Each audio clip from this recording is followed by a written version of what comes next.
Hoje a gente vai mergulhar fundo no universo de uma das entidades, olha, mais fascinantes e talvez mais incompreendidas das religiões afro-brasileiras, o Exu Veludo. Então, para começar, vamos direto ao ponto que mais gera confusão.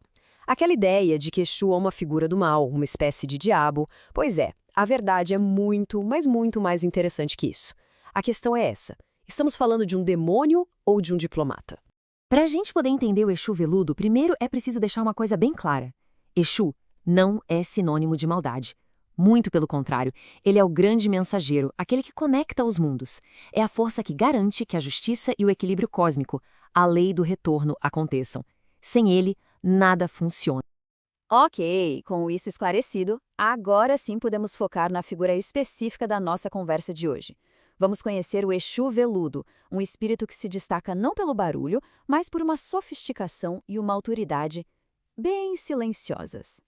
Pensa assim, enquanto alguns espíritos agem na base da força, da explosão, a abordagem dele é totalmente diferente. É tática, é sutil, é aveludada. Ele foi feito para desatar aqueles nós espirituais que a força bruta não só não resolve, como piora. Ele não é o soldado na linha de frente, ele é o estrategista. O próprio nome, Veludo, já nos dá uma pista importante sobre ele. Mas a história de origem dele? Essa começa num lugar que pouca gente imagina, bem mais a leste do que se costuma pensar. Olha que curioso! A maioria dos eixos que a gente conhece no Brasil tem suas raízes na África Ocidental ou Central, com os povos Iorubá e Banto. Mas a tradição do Exu Veludo aponta para outro lado do continente, para a cultura Swahili, lá na costa leste, uma região de intenso comércio com o Oriente. E essa origem é a chave para entender a sua imagem tão particular. Com turbantes, tecidos finos, ele é a própria personificação do trânsito entre culturas. É como se ele tivesse misturado a magia ancestral africana com o ocultismo do Oriente, um verdadeiro portador de saberes que cruzaram oceanos. E o nome dele, Veludo, não é só por causa da roupa, não. Tem a ver com a sua principal ferramenta de trabalho, a palavra. Sabe aquela pessoa que fala baixo, com calma, mas que todo mundo para e escuta com atenção? É ele. A força dele não está no grito, mas na persuasão, na palavra certa, dita no tom certo. A suavidade aqui é uma arma poderosa. Bom, o título completo dele, Exu Veludo das Almas, já entrega qual é o seu principal campo de atuação. E isso nos diz muito sobre o tipo de trabalho que ele faz. Exato. Sendo das almas, seu reino é o cemitério, a Calunga Pequena. Ali, ele está sob a regência de Omolu e Nanã, os grandes orixás da morte, da passagem, da ancestralidade. A função dele é como a de um general, um organizador daquelas almas que estão na fronteira entre o mundo material e o espiritual. E para entender melhor, a gente pode comparar com outro grande guardião, o Exu Tranca-Ruas das Almas. Enquanto o seu tranca-ruas é o sentinela imponente do portão, o guerreiro que garante a segurança, o Exu Veludo é o especialista que trabalha do lado de dentro. Ele é o mago, o feiticeiro, que lida com a química delicada das almas.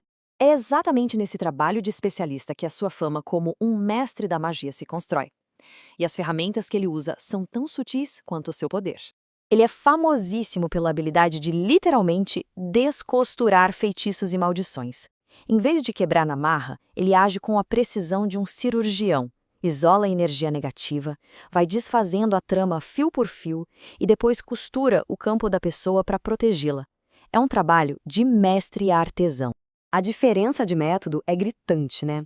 Enquanto muitos exos usam a força do fogo, da pólvora e o impacto do ferro do tridente para quebrar uma demanda, ele usa a capacidade de absorção de um tecido e a precisão de uma agulha. É outra lógica de combate espiritual, muito mais refinada.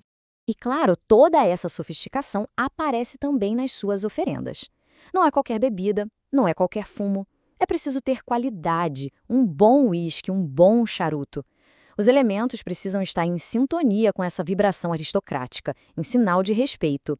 Então tá, vimos a origem, o jeito de trabalhar, as preferências, mas afinal de contas, qual é a grande mensagem?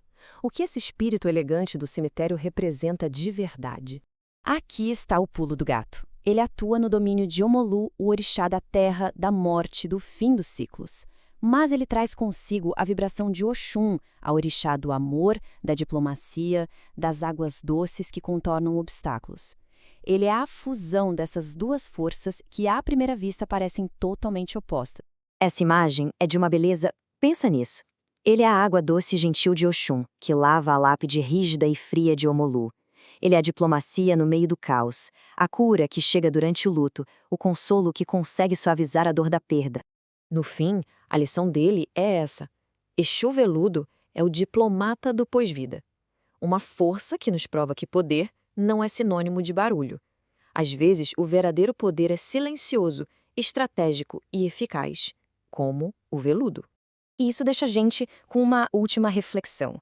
Em um mundo que parece valorizar cada vez mais a força bruta, o grito, a imposição, o que uma abordagem de veludo, sutil e estratégica pode nos ensinar sobre como lidar com os nossos desafios mais duros? Fica aí a pergunta.